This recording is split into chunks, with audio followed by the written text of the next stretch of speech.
There is a small purple box sitting in the pharmacy aisle of your local grocery store. It costs less than $3. It has been sitting there for decades, completely ignored, sandwiched between foot cream and bath salts.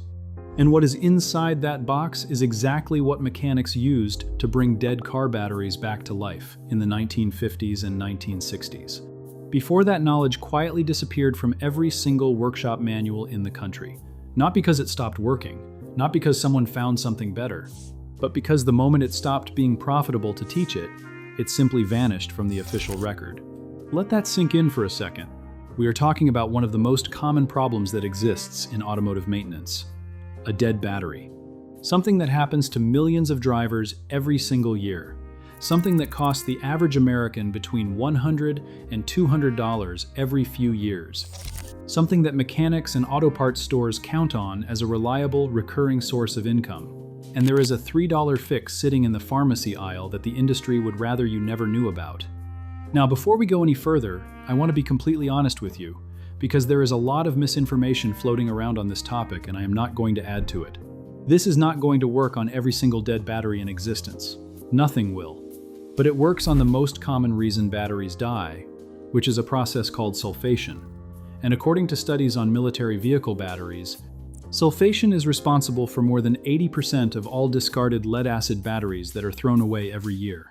80%. Most of the batteries that get tossed are not actually dead. They are blocked.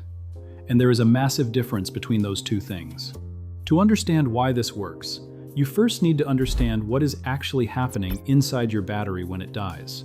The lead-acid battery has been around since 1859, when a French physicist named Gaston Planté invented the first rechargeable battery ever created. The design has barely changed in over 160 years.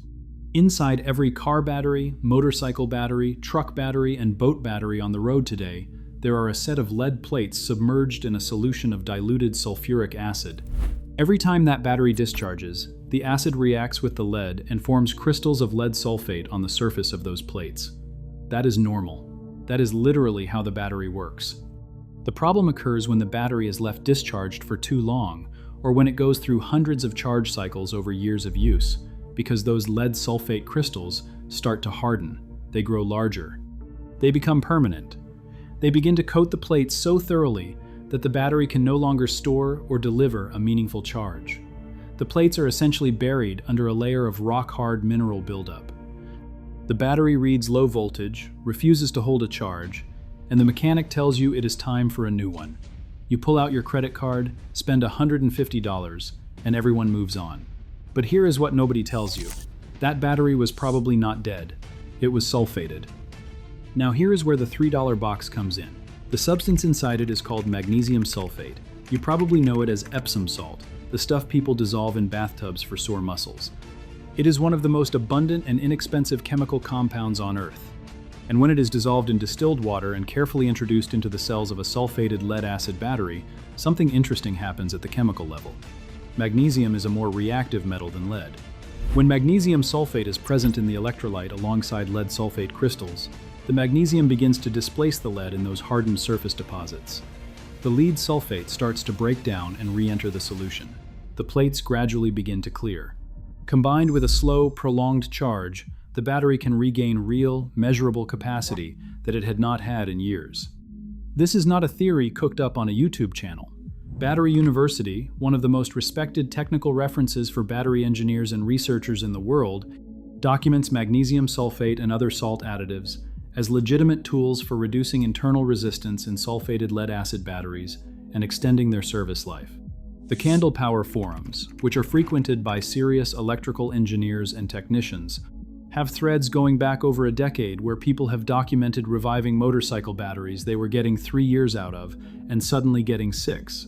Batteries from electric scooters that had been sitting in attics for years, registering barely half a volt, slowly climbing back to 11, 12, 12.5 volts over the course of days on a slow charger.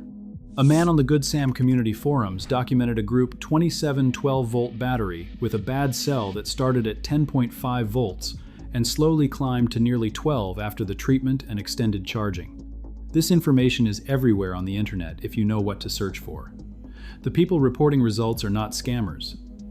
They are weekend mechanics, engineers, RV enthusiasts, and solar power hobbyists who tried something because they had nothing to lose on a battery that was already headed for the recycling bin. Now I want to address the counter-argument directly, because there is one and it deserves honest treatment. Fred Waymeyer, who is the Senior Vice President of Engineering at US Battery and has over 50 years of experience in rechargeable battery design, has publicly stated that adding Epsom salt to a lead-acid battery will artificially increase the specific gravity reading of the electrolyte without actually increasing the sulfuric acid concentration, and therefore without meaningfully improving battery performance. He argues that the sulfates in magnesium sulfate are chemically tied up and not available to participate in the charge and discharge reaction the way the sulfates in sulfuric acid are. His recommendation is to use a long, slow equalization charge as the primary method for recovering a sulfated battery. And you know what? He is not wrong that a slow equalization charge is the right first step. That is genuinely sound advice. But what the critics consistently miss is that the Epsom salt method is not intended to replace sulfuric acid chemistry. It is intended to reduce internal resistance enough that a slow charge can actually get the current into the battery in the first place. A severely sulfated battery has such high internal resistance that a standard charger simply gives up. The Epsom salt lowers that resistance threshold so the charging process can begin. Once the charging process begins, the equalization charge does its job. The two mechanisms are not in competition, they work in sequence. Here is the part that should make you genuinely angry. The smart desulfation battery chargers you see advertised today, the ones that cost $100 or $150, the ones with the fancy algorithms and pulse mode settings, do essentially the same thing by the electrical route. They apply carefully timed high-voltage pulses to the battery terminals to physically break apart the hardened sulfate crystals on the plates. The principle is identical, the goal is identical. The only difference is that one version costs $3 and requires a Saturday afternoon, and the other version costs 50 times as much and gets sold at AutoZone with a fancy box. Nobody is hiding the pulse charger. Nobody is leaving it out of the workshop manual, because someone is making serious money selling it. So where did the Epsom salt knowledge go? The honest answer is that it probably was never formally in the workshop manuals to begin with, at least not in the modern era. What happened is more subtle than a conspiracy, though no less deliberate. In the post-war decades, as the American automotive industry industrialized and professionalized, the knowledge that lived in the hands of individual mechanics, inherited through apprenticeships and word of mouth, was gradually replaced by standardized service procedures designed and approved by manufacturers and industry bodies. Those procedures had no incentive to include cheap home remedies that kept customers from buying new parts. The repair economy and the replacement economy are very different business models, and only one of them scales. By the time the 1960s ended and the sealed, maintenance-free battery became the industry standard, there was no longer even a cultural expectation that a driver or a backyard mechanic would look inside a battery. The caps were gone. The cells were sealed. The knowledge became not just unprofitable to teach, but structurally irrelevant to the product being sold, and so it faded. Except it did not completely fade.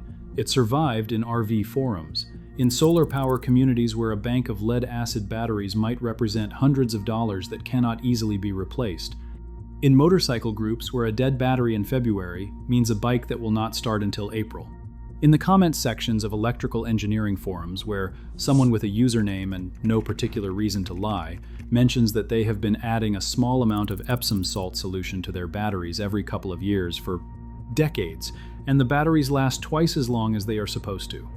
So here is exactly what you do. If you want to try this yourself, and I am going to be very clear about the safety steps because battery acid is genuinely dangerous and this is not something to be careless about. First, wear chemical-resistant gloves and eye protection. This is not optional. Battery electrolyte is diluted sulfuric acid.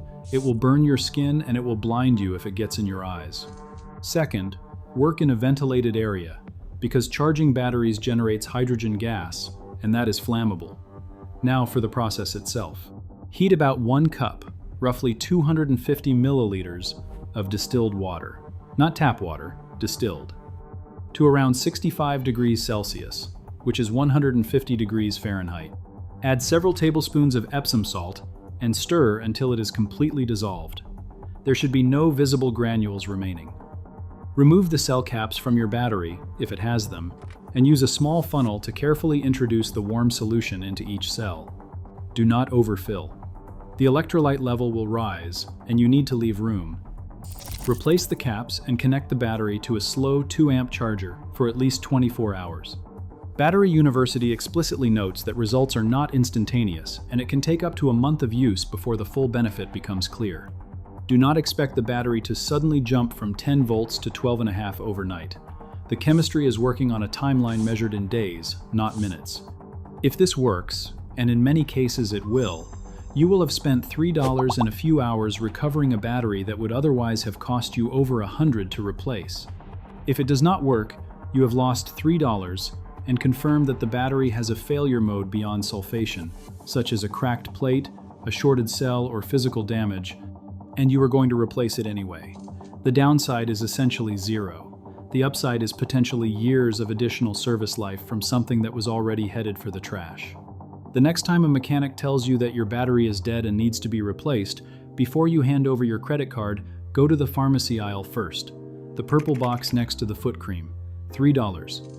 And remember that the knowledge of what to do with it was never really lost. It was just made inconvenient to find.